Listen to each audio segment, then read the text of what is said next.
The Black Cat. For the most wild, yet most homely narrative which I am about to pen, I neither expect nor solicit belief.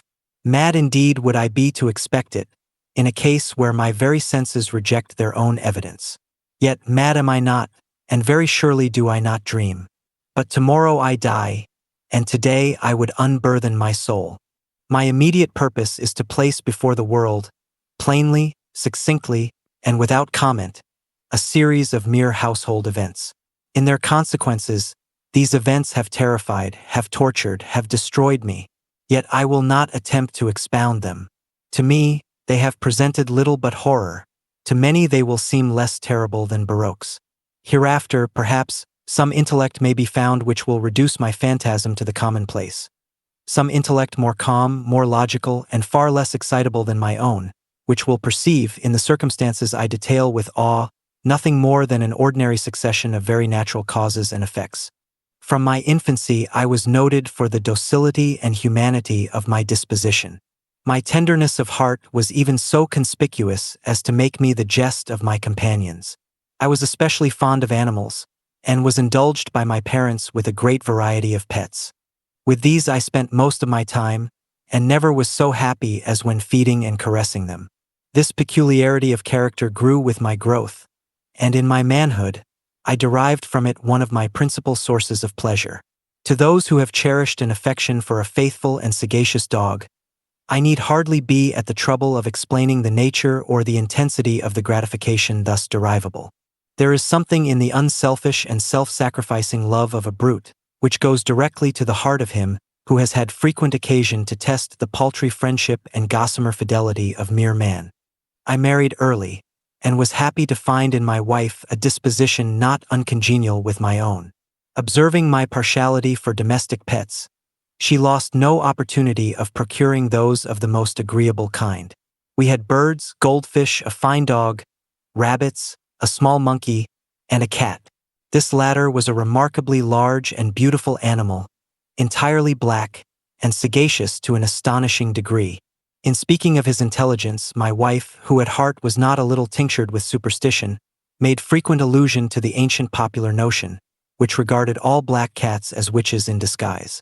Not that she was ever serious upon this point, and I mention the matter at all for no better reason than that it happens, just now, to be remembered. Pluto, this was the cat's name, was my favorite pet and playmate. I alone fed him, and he attended me wherever I went about the house. It was even with difficulty that I could prevent him from following me through the streets. Our friendship lasted, in this manner, for several years, during which my general temperament and character, through the instrumentality of the fiend intemperance, had, I blush to confess it, experienced a radical alteration for the worse. I grew, day by day, more moody, more irritable, more regardless of the feelings of others. I suffered myself to use intemperate language to my wife. At length, I even offered her personal violence. My pets, of course, were made to feel the change in my disposition. I not only neglected but ill-used them. For Pluto, however, I still retained sufficient regard to restrain me from maltreating him, as I made no scruple of maltreating the rabbits, the monkey, or even the dog, when by accident or through affection, they came in my way. But my disease grew upon me, for what disease is like alcohol? And at length even Pluto, who was now becoming old, and consequently somewhat peevish, even Pluto began to experience the effects of my ill temper. One night, returning home, much intoxicated, from one of my haunts about town, I fancied that the cat avoided my presence. I seized him, when, in his fright at my violence, he inflicted a slight wound upon my hand with his teeth. The fury of a demon instantly possessed me. I knew myself no longer. My original soul seemed, at once, to take its flight from my body, and a more than fiendish malevolence, gin-nurtured, thrilled every fiber of my frame. I took from my waistcoat pocket a penknife, opened it, grasped the poor beast by the throat, and deliberately cut one of its eyes from the socket. I blush, I burn, I shudder, while I pen the damnable atrocity. When reason returned with the morning, when I had slept off the fumes of the night's debauch, I experienced a sentiment half of horror, half of remorse, for the crime of which I had been guilty. But it was, at best, a feeble and equivocal feeling, and the soul remained untouched. I again plunged into excess, and soon drowned in wine all memory of the deed. In the meantime, the cat slowly recovered. The socket of the lost eye presented, it is true, a frightful appearance, but he no longer appeared to suffer any pain. He went about the house as usual, but, as might be expected, fled in extreme terror at my approach. I had so much of my old heart left, as to be at first grieved by this evident dislike on the part of a creature which had once so loved me. But this feeling soon gave place to irritation. And then came, as if to my final and irrevocable overthrow, the spirit of perverseness. Of this spirit philosophy takes no account. Yet I am not more sure that my soul lives than I am that perverseness is one of the primitive impulses of the human heart, one of the indivisible primary faculties, or sentiments, which give direction to the character of man. Who has not, 100 times, found himself committing a vile or a silly action, for no other reason than because he knows he should not?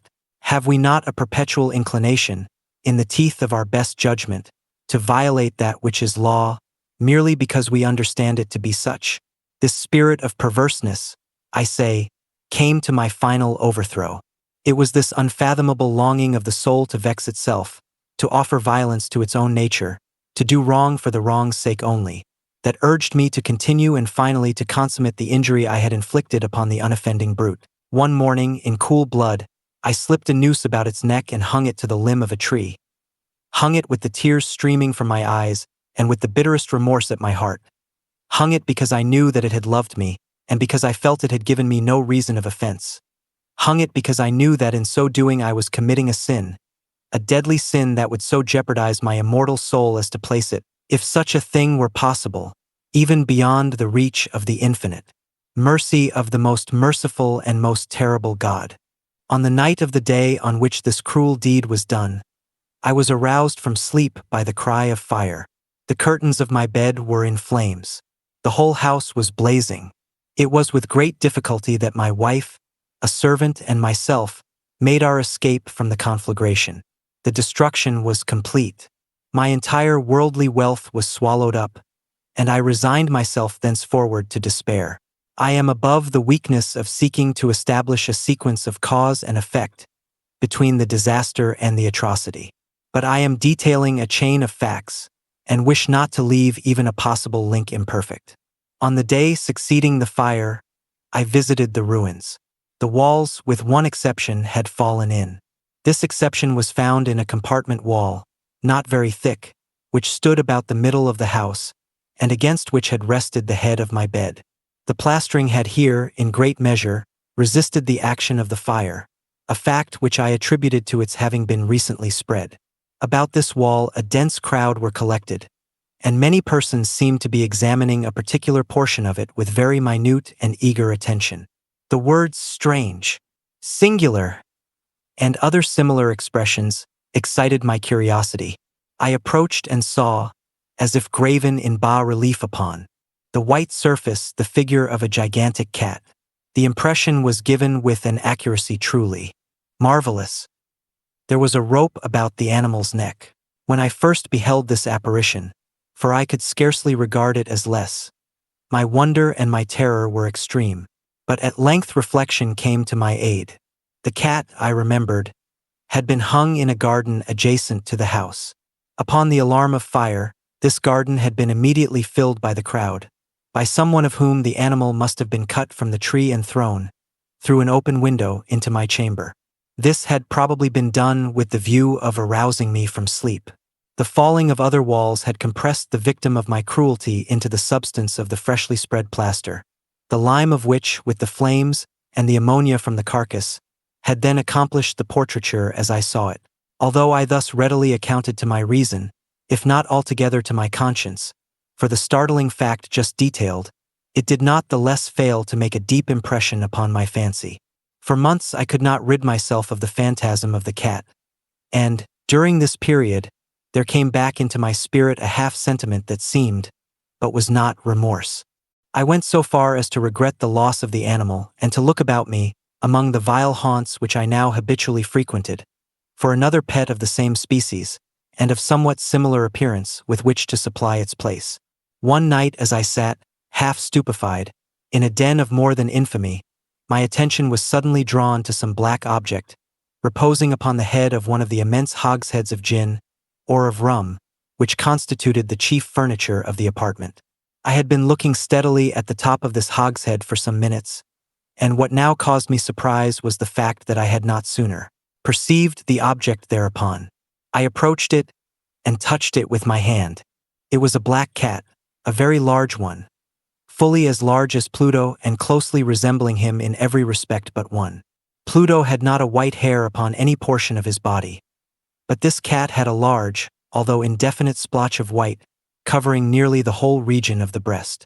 Upon my touching him, he immediately arose, purred loudly, rubbed against my hand, and appeared delighted with my notice. This, then, was the very creature of which I was in search. I at once offered to purchase it of the landlord, but this person made no claim to it, knew nothing of it, had never seen it before. I continued my caresses, and, when I prepared to go home, the animal evinced a disposition to accompany me. I permitted it to do so, occasionally stooping and patting it as I proceeded. When it reached the house, it domesticated itself at once, and became immediately a great favorite with my wife. For my own part, I soon found a dislike to it arising within me. This was just the reverse of what I had anticipated. But, I know not how or why it was, its evident fondness for myself rather disgusted and annoyed. By slow degrees, these feelings of disgust and annoyance rose into the bitterness of hatred. I avoided the creature. A certain sense of shame, and the remembrance of my former deed of cruelty, preventing me from physically abusing it. I did not, for some weeks, strike or otherwise violently ill-use it, but gradually, very gradually, I came to look upon it with unutterable loathing, and to flee silently from its odious presence, as from the breath of a pestilence. What added, no doubt, to my hatred of the beast, was the discovery, on the morning after I brought it home, that, like Pluto, it also had been deprived of one of its eyes.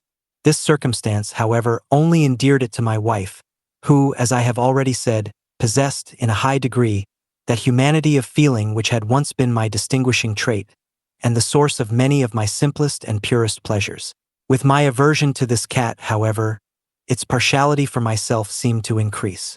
It followed my footsteps with a pertinacity which it would be difficult to make the reader comprehend. Whenever I sat, it would crouch beneath my chair, or spring upon my knees, covering me with its loathsome caresses. If I arose to walk, it would get between my feet and thus nearly throw me down, or, fastening its long and sharp claws in my dress, clamber, in this manner, to my breast. At such times, although I longed to destroy it with a blow, I was yet withheld from so doing, partly by a memory of my former crime, but chiefly, let me confess it at once, by absolute dread of the beast. This dread was not exactly a dread of physical evil, and yet I should be at a loss how otherwise to define it. I am almost ashamed to own, yes, even in this felon's cell, I am almost ashamed to own, that the terror and horror with which the animal inspired me had been heightened by one of the merest chimeras it would be possible to conceive. My wife had called my attention, more than once, to the character of the mark of white hair, of which I have spoken, and which constituted the sole visible difference between the strange beast and the one I had destroyed. The reader will remember that this mark, although large, had been originally very indefinite, but by slow degrees nearly imperceptible, and which for a long time my reason struggled to reject as fanciful, it had, at length, assumed a rigorous distinctness of outline. It was now the representation of an object that I shudder to name, and for this, above all, I loathed and dreaded, and would have rid myself of the monster had I dared. It was now, I say, the image of a hideous, of a ghastly thing, of the gallows. O mournful and terrible engine of horror and of crime, of agony and of death! And now was I indeed wretched beyond the wretchedness of mere humanity, and a brute beast, whose fellow I had contemptuously destroyed, a brute beast to work out for me a man, fashioned in the image of the high God, so much of insufferable woe. Alas! Neither by day nor by night knew I the blessing of rest any more. During the former the creature left me no moment alone, and in the latter I started hourly from dreams of unutterable fear to find the hot breath of the thing upon my face, and its vast weight. an incarnate nightmare that I had no power to shake off, incumbent eternally upon my heart. Beneath the pressure of torments such as these, the feeble remnant of the good within me succumbed. Evil thoughts became my sole intimates, the darkest and most evil of thoughts. The moodiness of my usual temper increased to hatred of all things and of all mankind, while from the sudden, frequent, and ungovernable outbursts of a fury to which I now blindly abandoned myself, my uncomplaining wife, alas, was the most usual and the most patient of sufferers.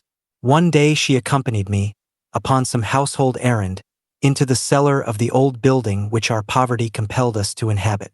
The cat followed me down the steep stairs, and, nearly throwing me headlong, exasperated me to madness. Uplifting an axe and forgetting, in my wrath, the childish dread which had hitherto stayed my hand, I aimed a blow at the animal which, of course, would have proved instantly fatal had it descended as I wished. But this blow was arrested by the hand of my wife. Goaded by the interference, into a rage more than demoniacal, I withdrew my arm from her grasp and buried the axe in her brain. She fell dead upon the spot, without a groan. This hideous murder accomplished, I set myself forthwith, and with entire deliberation, to the task of concealing the body. I knew that I could not remove it from the house, either by day or by night, without the risk of being observed by the neighbors. Many projects entered my mind. At one period I thought of cutting the corpse into minute fragments and destroying them by fire.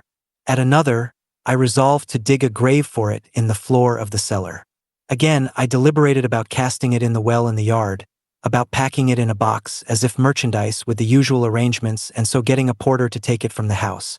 Finally, I hit upon what I considered a far better expedient than either of these. I determined to wall it up in the cellar, as the monks of the Middle Ages are recorded to have walled up their victims. For a purpose such as this the cellar was well adapted. Its walls were loosely constructed, and had lately been plastered throughout with a rough plaster, which the dampness of the atmosphere had prevented from hardening. Moreover, in one of the walls was a projection, caused by a false chimney or fireplace, that had been filled up and made to resemble the red of the cellar. I made no doubt that I could readily displace the bricks at this point, insert the corpse, and wall the whole up as before, so that I could detect anything suspicious. And in this calculation I was not deceived.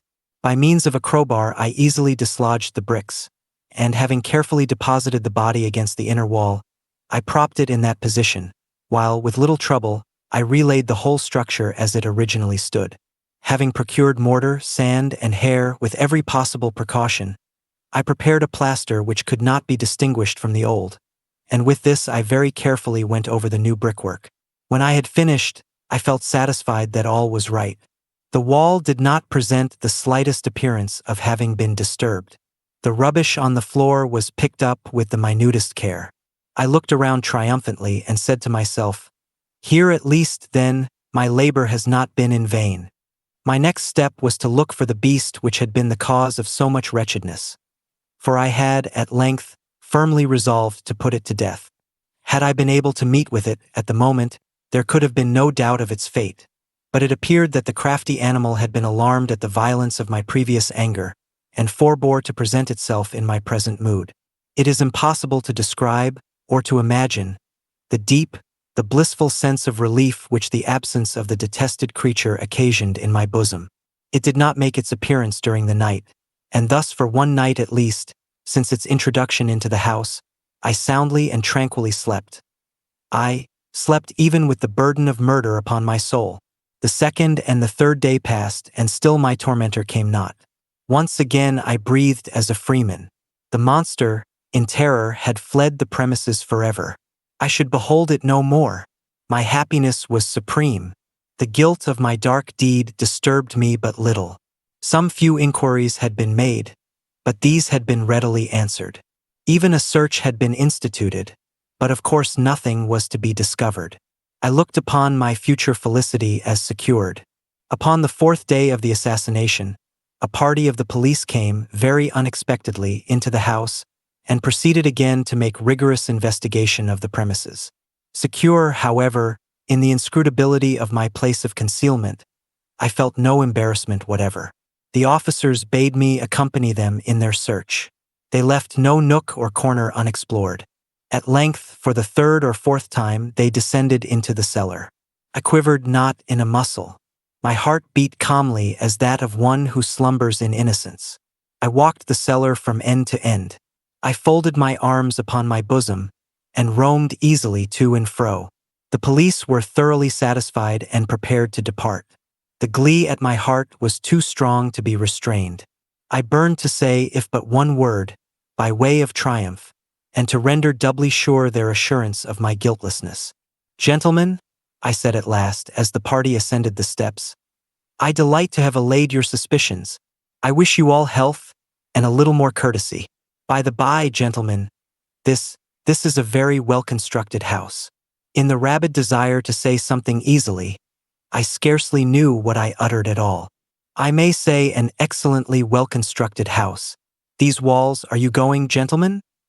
These walls are solidly put together."